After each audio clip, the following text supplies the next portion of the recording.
तो बेटा आगे बढ़ते हैं।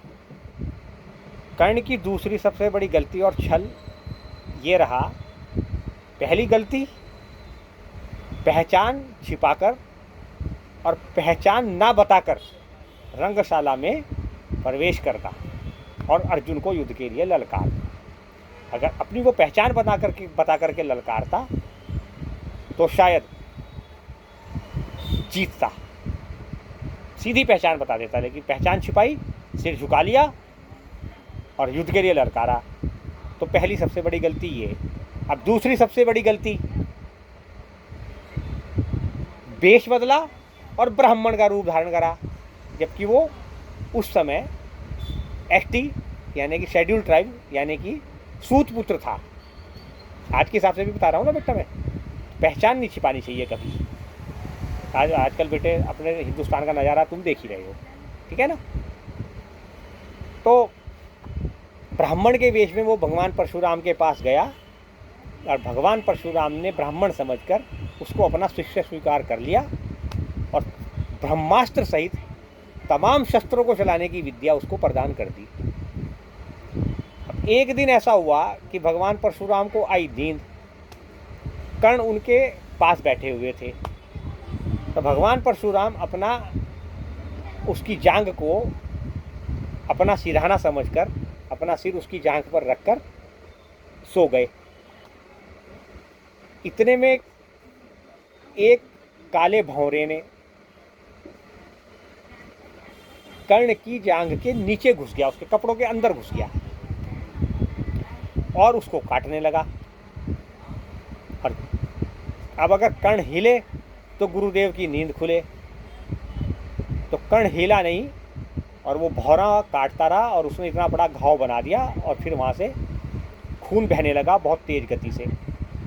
और जब वो खून वहाँ से बहने लगा और वो खून पहुँचा भगवान परशुराम के कपड़ों तक, और जब उन्हें कुछ आहट हुई गीला गीला लगने की, तो उनकी एकदम निद्रा टूटी, निद्रा भंग हुई। उन्होंने कहा ये गीला गीला क्या है, और जैसे ही हाथ लगा तो देखा क्या, खून।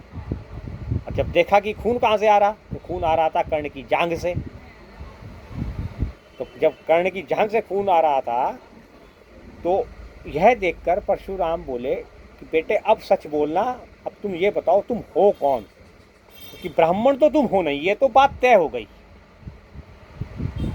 या तो तुम क्षत्रिय हो या फिर तुम कोई और हो।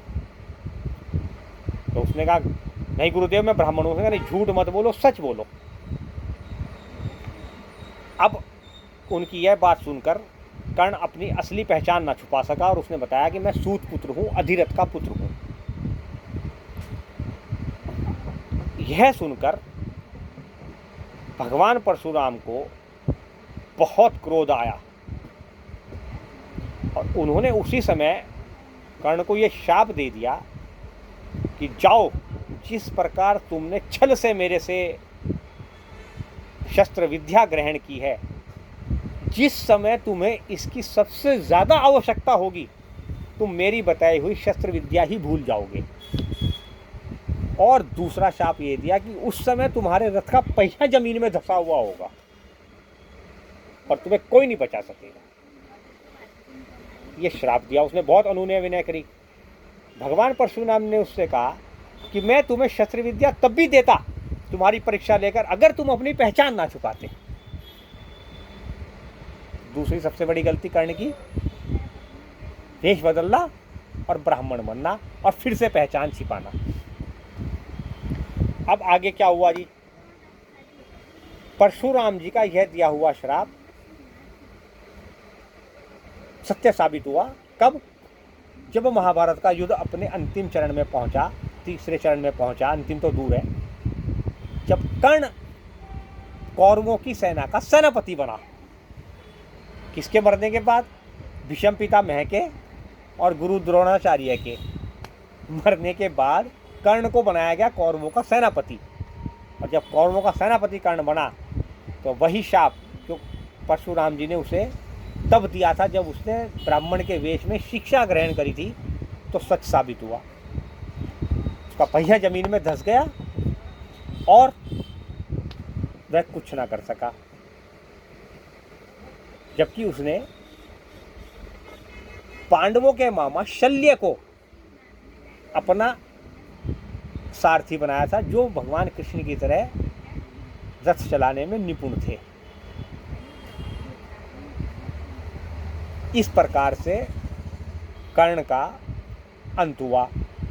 और कर्ण की जो तीसरी सबसे बड़ी भूल और गलती थी वो ये थी, बेटा ये अभी बहुत जानना बहुत ज़रूरी है, क्योंकि हिंदू धर्म, सनातन और इतिहास को समझना एक ही किताब के हिसाब से ही सही नहीं होता, आंतरिक रूप से भी जानना बहुत ज़रूरी है बच्चों के लिए। और वो तीसरी सबसे बड़ी गलती क्या थी? तीसरी सबसे बड़ी गलती उसकी ये थी कर्ण की, जो इस किताब में नहीं लिखी हुई है, मैं बता रहा हूँ। शास्त्र भी उसने पूरे पढ़ रखे थे और शस्त्र विद्या भी उसने पूरी सीख रखी थी, यानी कि धर्म भी जानता था और शस्त्र चलाना भी जानता था। जब वो धर्मज्ञ था और भगवान कृष्ण ने उसे समझाया कि तू अधर्मियों का और विधर्मियों का साथ छोड़ दे और धर्म की शरण में आ जा, और तू की कौनते है सबसे बड़ा है पांडवों में, इसलिए ये युद्ध होगा ही नहीं अगर तू इधर आकर के पांडव बनना स्वीकार कर ले और हस्तिनापुर का राजा बनना स्वीकार कर ले। भगवान कृष्ण जब उसको समझाने गए तो उसने बिल्कुल स्पष्ट रूप से धर्म और अधर्म में से अधर्म को चुना। ये चुनाव का मैटर होता है। उसने श्री कृष्ण के विरुद्ध खड़ा होना स्वीकार किया कि मैं अब अपने मित्र को क्या मुंह दिखाऊंगा और जनता को क्या मुंह दिखाऊंगा। जबकि वो शस्त्र और शास्त्र किससे सीखा? भगवान परशुराम से, और वो भी ब्राह्मण के वेश में। दोनों चीज़ें सीखी ना उसने। लेकिन जब तीसरी बार सही निर्णय लेने का समय आया तो कर्ण की सबसे बड़ी गलती ये थी कि वो सत्य के विरुद्ध खड़ा हो गया। भगवान श्री कृष्ण मतलब है सत्य, इतना याद रखना चाहिए। सत्य का दूसरा नाम ही श्री कृष्ण है, ब्रह्म का दूसरा नाम ही श्री कृष्ण है, आत्मा का दूसरा नाम ही श्री कृष्ण है, और जो जीवन में सर्वोच्च स्थान है जिसका, उसका नाम श्री कृष्ण है। अगर जिंदगी भर ये याद रहा तो आप गलती नहीं करेंगे कभी भी, चाहे आप ये पुस्तक पढ़ रहे हो और चाहे आप अपनी किसी भी काम को अंजाम दे रहे हो। तो कर्ण की तीसरी सबसे बड़ी और अंतिम गलती थी भगवान श्री कृष्ण के विरुद्ध खड़ा होना, रण क्षेत्र कुरुक्षेत्र धर्म क्षेत्र में धर्म के विरुद्ध खड़ा होना, विधर्मियों का साथ देना। और यही गलती पांडवों के पितामह पर पितामह भीष्म ने करी। यही गलती पांडवों के गुरु और शस्त्र विद्या सिखाने वाले द्रोणाचार्य ने करी। यही गलती हस्तिनापुर के कुलगुरु कृपाचार्य ने करी। यही गलती द्रोणाचार्य के पुत्र अश्वत्थामा ने करी। यही गलती, ये सब वो हैं जो धर्म को बहुत अच्छी तरह से जानते हैं, जो धर्म के धुरंधर हैं। ये सारे व्यक्ति, चाहे वो भीष्म पितामह हो, चाहे वो द्रोणाचार्य हो, चाहे वो कृपाचार्य हो, चाहे वो अश्वत्थामा हो, चाहे वो दुर्योधन दुशासन हो, धर्म को ये भी जानते हैं। जिनने और जिन्होंने भी श्री कृष्ण के विरुद्ध खड़े होने की गलती करी वो सब मारे गए। वो सब तो कहलाए विधर्मी, और मारे इधर से भी गए, पांडवों की साइड से भी मारे गए ना, तो मारे दोनों साइड से गए। लेकिन जो इस साइड से लड़े, यानी श्री कृष्ण जिसका साथ दे रहे थे, पांडवों की साइड से जो लड़े वो तो कहलाए धर्म धुरंधर, और जो दूसरी साइड के धर्म धुरंधर थे, धर्म वो भी जानते थे, वो कहलाए विधर्मी। जैसे एक उदाहरण और देकर बताता हूं बेटा, जो याद रखना, पूरी जिंदगी भर याद रखने वाली बात है। रावण सारे वेदों का ज्ञाता, तमाम शास्त्रों का ज्ञाता, भगवान शंकर को प्रसन्न करने वाला, शिव तांडव स्तोत्र लिखने वाला, भगवान शंकर को हिमालय सहित अपनी भुजाओं में धारण करने वाला, इतना बलशाली रावण था। धर्म धुरंधर, जब निर्णय लेने का समय आया तो धर्म के विरुद्ध खड़ा हो गया, श्री राम के विरुद्ध खड़ा हो गया, युद्ध लड़ने के लिए तैयार हो गया भगवान राम से, अर्थात सत्य से, अर्थात आत्मा से, अर्थात कृष्ण से। तो जब समय बिल्कुल सही निर्णय लेने का आए तो अपने आप से पूछो, मैं धर्म के साथ खड़ा हूँ या धर्म के विरुद्ध खड़ा हूँ। बस तुम्हें अपने आप पता लग जाएगा और तुम सही निर्णय ले लोगे। जैसे स्कूल में, अब तुम स्कूल में पढ़ते हो, वहाँ से बता, स्कूल में तुम जा रहे हो, तुम अपनी पुस्तक को ध्यान से पढ़ रहे हो या टीचर की शक्ल देख रहे हो? तुम्हारा काम क्या है? पुस्तक की ओर ध्यान देना और जो टीचर समझा रहा है उसको ध्यान से समझना। ये है धर्म। और विधर्म क्या है? विधर्म है पुस्तक की तरफ से ध्यान हटाकर सिर्फ टीचर को देखना, ये विधर्म कहलाता है। ये बात जिंदगी भर याद रखना, पुस्तक पर ध्यान और टीचर को देखना, जो उसको समझा रहा है उसके शब्दों को ध्यानपूर्वक सुनना, यह है धर्म। और केवल टीचर को देखना और पुस्तक की तरफ ध्यान न करना, यह है विधर्म। तो विधर्म में नहीं पढ़ना, ना विधर्म का साथ देना। चाहे कैसी भी परिस्थिति आ जाए, विधर्मियों के साथ नहीं खड़ा होना, हमेशा धर्म के साथ होना, कृष्ण के समक्ष खड़ा होना, कृष्ण के साथ खड़ा होना। कृष्ण के साथ खड़ा होने का मतलब ही धर्म है, और जो कृष्ण कहें वही धर्म है, इसके अलावा सब कुछ अधर्म है। आगे समझ में? कृष्ण जो कहें वही धर्म। कृष्ण के साथ खड़ा होना धार्मिक कहलाना, कृष्ण के विरुद्ध खड़ा होना विधर्मी कहलाना, और जो कुछ श्री कृष्ण कहें वही धर्म मानना ही धर्म कहलाता है।